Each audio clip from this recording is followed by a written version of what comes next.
Next presenter is Sonja Batten, a senior associate at Booz Allen Hamilton, one of our sponsors. Please welcome.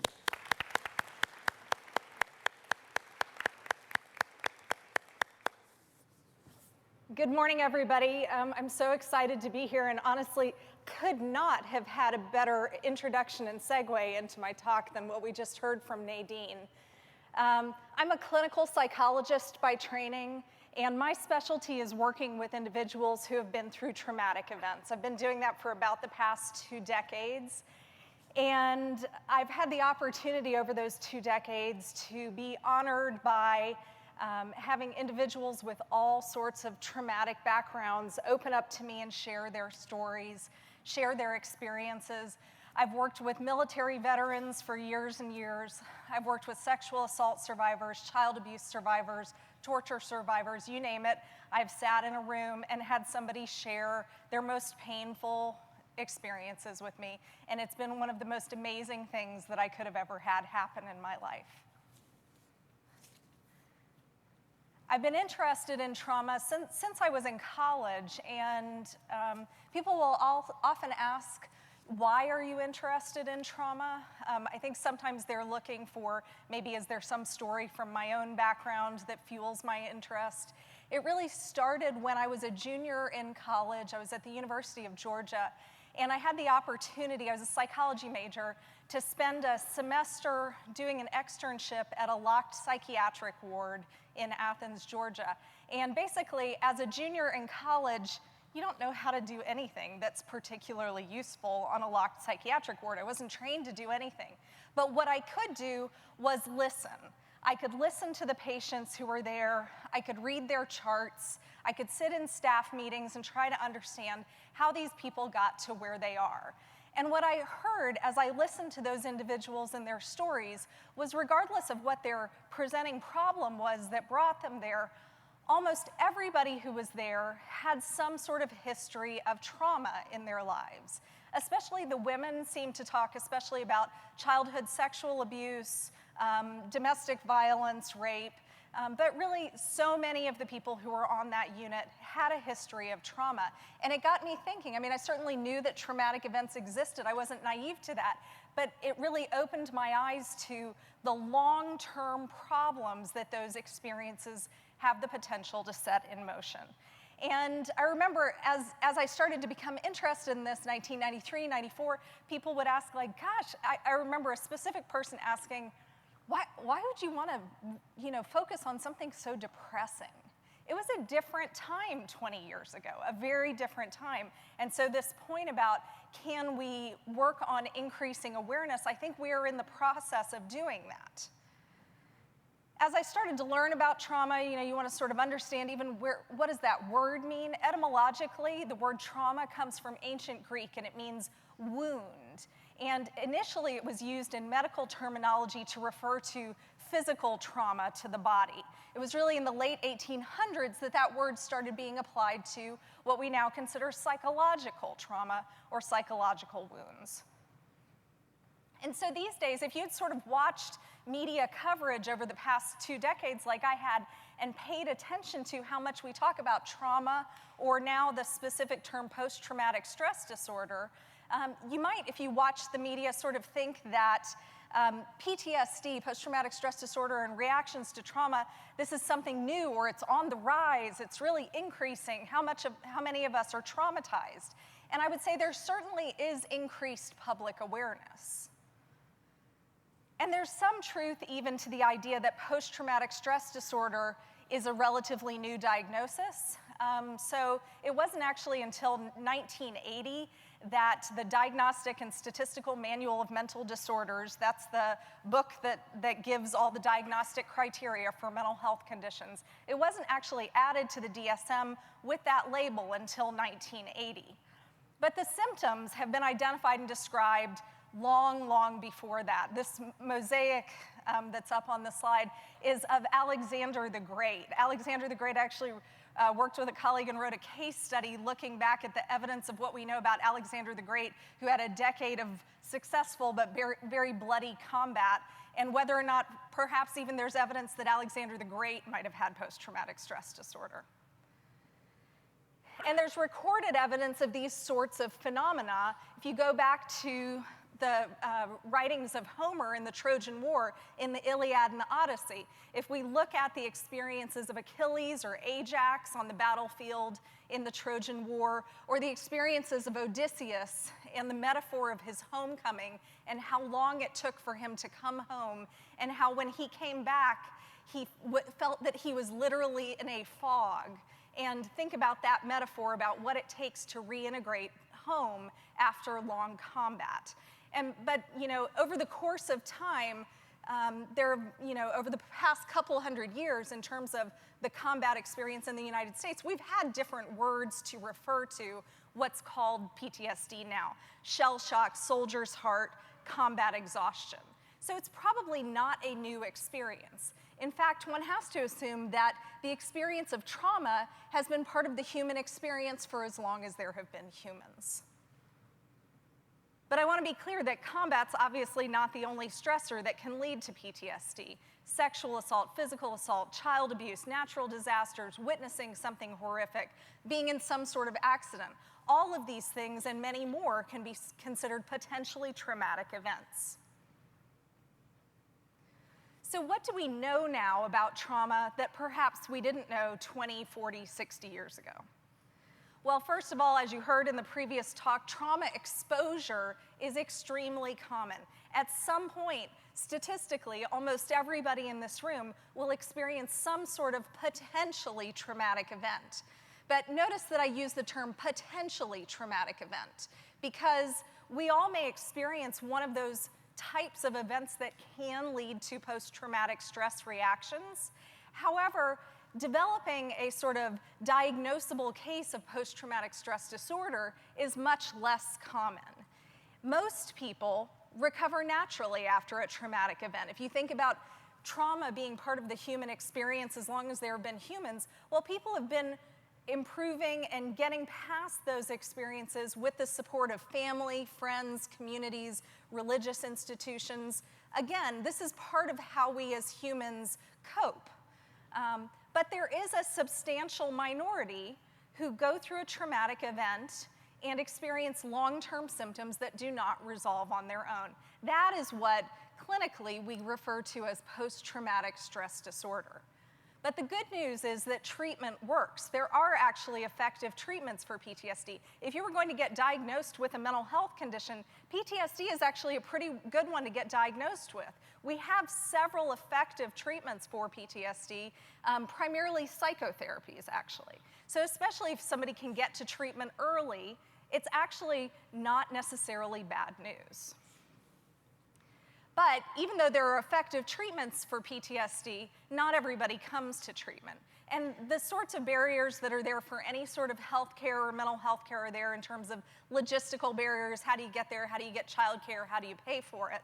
But there are also some barriers that are more sort of personal in nature. So a belief that, for example, the symptoms, well, it's not that bad, oh, it's just something I'm going through, it'll get better on its own. A lot of people don't know that PTSD treatment is effective, especially if you read the newspapers and you listen to media reports about PTSD or people who are reported to have PTSD, honestly, who may not. But you might think it is a chronic condition that causes people to be violent or something like that. That is, in fact, not what PTSD is. And there are effective treatments, but I think that's the next sort of level of awareness that we need to get to. And then there's stigma around labels for mental health treatment, PTSD specifically, and seeking care. So I want to talk to you today about one campaign that Booz Allen Hamilton has had the honor to work with the Department of Defense and specifically the Defense Centers of Excellence for Psychological Health and Traumatic Brain Injury on for several years now. It's called the Real Warriors Campaign. And this is a multimedia effort by the Department of Defense to try to overcome some of that stigma and overcome those internal barriers to recognizing that perhaps you may have a problem and recognizing that you should and potentially could benefit for going for treatment for whatever that problem is. And it's really sort of based on this premise that We need to find ways to get past that stigma of post-traumatic stress disorder, of mental health problems generally. And part of that, I believe, comes from that when we think that there's something that's not socially acceptable in our experience and we don't talk about it, it actually leads to increased shame and sort of as a spiral, and then we talk about it less and less, we hold it to ourselves, and then you never have an opportunity to do something about it. And that if we can help people with a willingness to talk about the experiences of mental health conditions, trauma, PTSD, that can help overcome some of that stigma. And one way to try to facilitate that willingness to talk about what's going on is if you hear somebody else do it. If there's a model of somebody that you can relate to, who's talking about something that you can relate to, it can perhaps open you up to being willing to address that for yourself.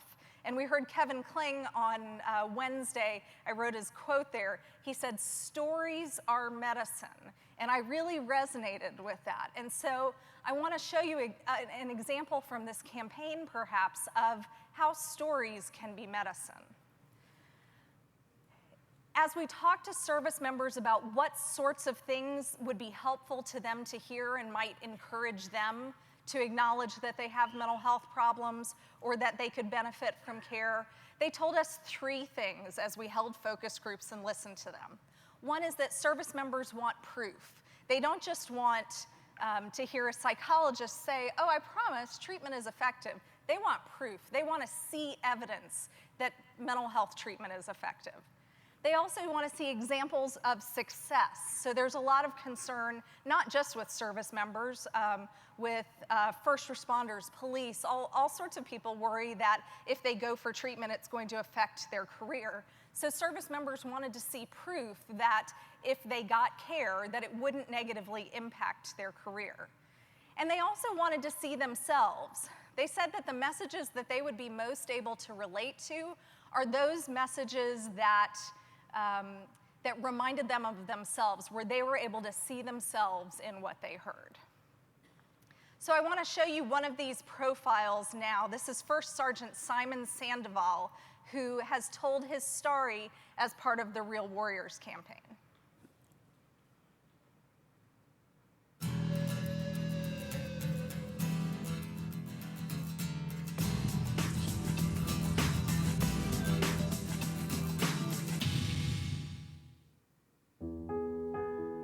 My name is First Sergeant Simon Sandoval, and I've been in the Marine Corps for 18 years now.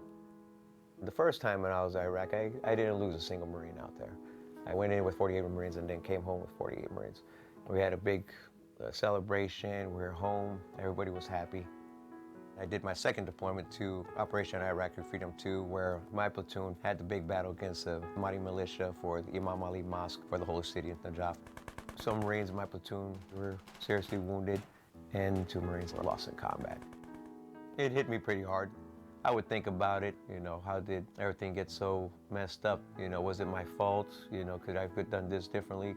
A lot of things were going through my head. And then I found myself just started pulling away from my family. I didn't really spend much time with my children. And when I was with them, I didn't find myself as the same person I was before I left. So I found myself drinking a lot more, not caring about physical fitness, And then I started losing Marines again. Now this time it was Afghanistan, and the emotions started building up again. You could always see there was something that was buried down deep inside that he wanted to talk about, but he just didn't know how to get it out. When we were at Oscar training on how we're going to train other Marines, that people are dealing with operational stress or post-traumatic stress, that it's okay to seek help. And he was like, Brian, I think I have some problems. And at that point, that's when we both laid everything out. And we just sat there for a couple hours just talking about all the Marines he served with, where he's been at, some of the Marines that he still remembers today.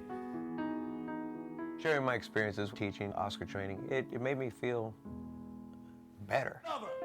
If it's just one Marine out here, one devil dog or sailor, I help to go and seek help or just to talk to somebody, then I'm doing something good.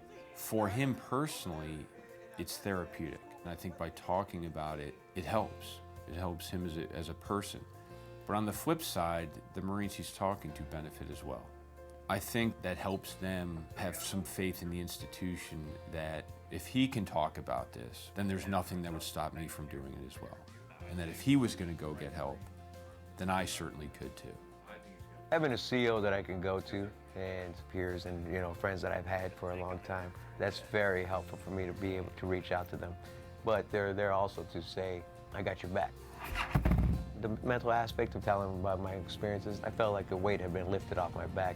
And then the physical with jiu-jitsu, I started noticing a difference in me that I was calmer, I was talking to my kids more often. I love being a Marine, but nothing is much better than being with my family. Having my sons or my daughter with me, we're able to talk and I can have a beautiful day just being a father. A Marine that goes out and seeks help, I think has more courage than somebody who doesn't. You come to your chain of command, come and knock on my hatch and you can talk to me. It's okay.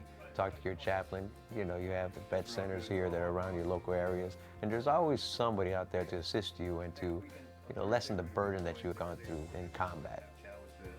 I have lost Marines in combat, and I feel the way that I honor them is I'm going to live better for them. I'm going to earn every moment that I have that I am still alive and tell the stories and always keep them in my memory. But at the same time, move on with my life and say, you know what, if I start going back to the wrong path, what would my devil dogs that, gave their lives the ultimate sacrifice, how are they going to look at me? Whereas if I start going down this path, which is the right path, and I start helping others, I think if they were to look at me and say, you know what, that was the man that led me into combat, and that's exactly what I would want him to do.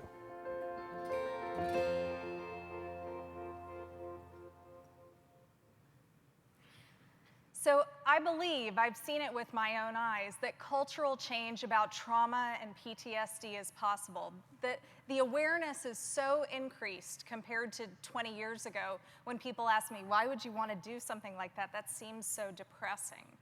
I think a lot of it changed, honestly, in this country after September 11th. And we experienced a cultural trauma and a personal trauma for many people across the country. And then there's such increased awareness for the veterans who are returning. So I think in some ways, the awareness around PTSD has increased significantly, and that's a very, very positive thing. And I wonder if there are limits to the cultural metaphor of PTSD.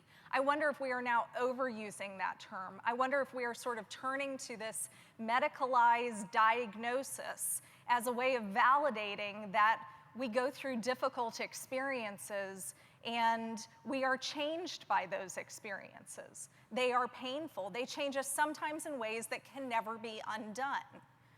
So I want to sort of see the next cultural revolution being, can we talk about the experience of trauma in a way that validates that almost all of us will have some sort of very, very difficult experience in our lives that is painful, that causes us challenges that we may struggle with, that changes us in ways that can never be undone? Can we find a way to talk about that validates that pain without necessarily having to always medicalize it? Can we do that in a way that allows for a richer experience, that allows for the experience of trauma to be not just, looking at, well, I had that negative experience, but, I got over it over time. I wonder if there's another way to look at that. I wonder if there's a both-and way that we can start to look at these things culturally. What if the deeper that sorrow carves into your being, the more joy you can contain? What if it can be both horrible and terrible and you never would have chosen it, and you can grow from it, and you can become stronger, and we can, as a culture, begin sort of talking about the experience of trauma from childhood through adulthood. I agree that I think that we're much more comfortable suddenly talking about combat trauma, but there are changes too. For example, if you look at the recent story with the Duggar family, we're talking about, in primetime television, childhood sexual abuse. I think that is a dramatic change. I think there's much more that we can do. I think the term PTSD is useful when it's useful. It's useful if it leads somebody to effective treatment. But I think the human experience is much richer than that. I think that we are all much more complex than just a diagnosis. And so I would like to encourage us to think about the experience of trauma in a way that takes into account the complexity of the human experience and where we can all validate each other and recognize that we are changed through these experiences in ways that are both positive and negative.